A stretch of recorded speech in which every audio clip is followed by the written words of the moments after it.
so today I want to talk about budget versus cheap guns.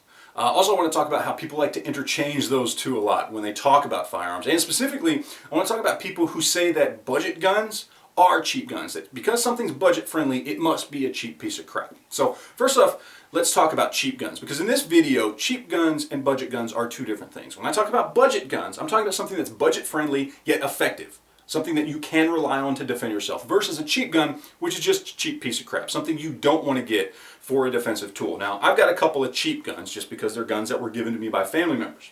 First up, I've got like a little ROM. This is an RG-23. ROM makes a lot of cheap crap that got imported from Germany.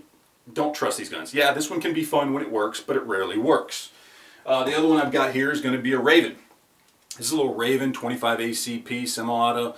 Again, cheap piece of crap. I've had a lot of fun with this gun. I've never had any problems with it. But would it surprise me if this gun completely crapped out on me the next time I pull the trigger? No, it wouldn't, because it's a cheap piece of crap. And this is right in line with all the Bryco and the Jennings and the Cobra and the Phoenix. And they're all the same kind of Ring of Fire Saturday Night Special guns. They're all cheap pieces of crap. Guns that you don't want to rely on in a defensive situation. All right, so let's talk about budget-friendly guns. Things like a Maverick 88. All right, I bought this gun pushing 7 years ago for 160 bucks brand new. Now you can pick them up for I think 190 brand new, probably 150 on the used market.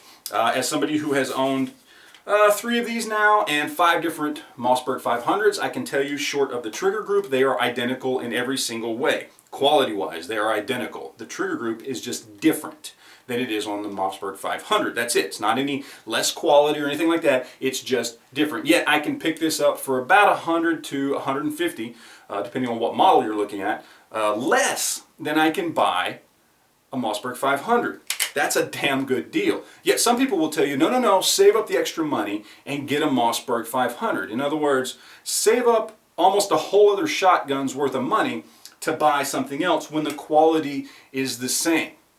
Now, even if you dispute the quality, you can't dispute that this is still a good defensive tool. I and many other people have used these as defensive tools, as hunting tools for 30 years now, since the 80s.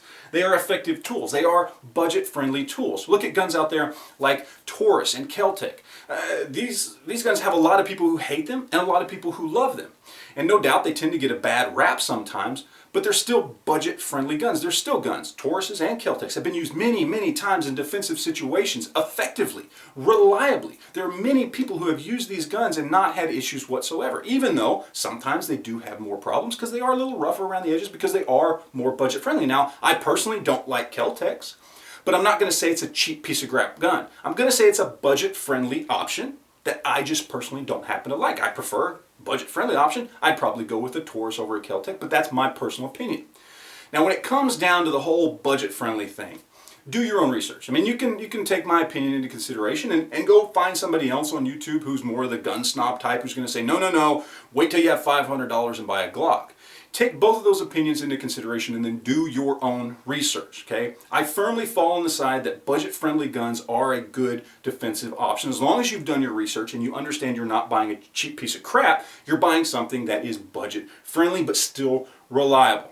Because in the end, there are some people out there, and hopefully they're few and far between, and hopefully you're not one of these people, but there are people out there who have to wait 1, 2, 3 months to save up an extra $100, $150 to take that next step up when it comes to buying a gun.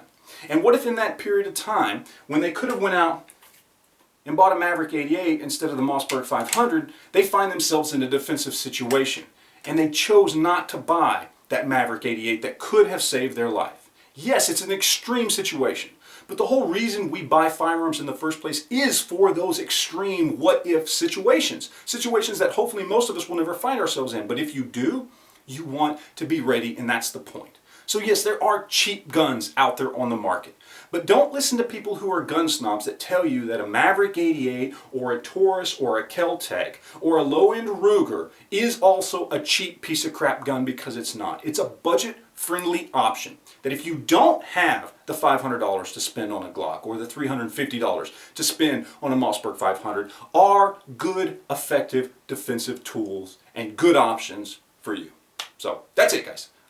That's my little rant there. I appreciate you guys watching. Any questions or comments, leave that stuff down below, and we'll talk to you guys later. Thanks.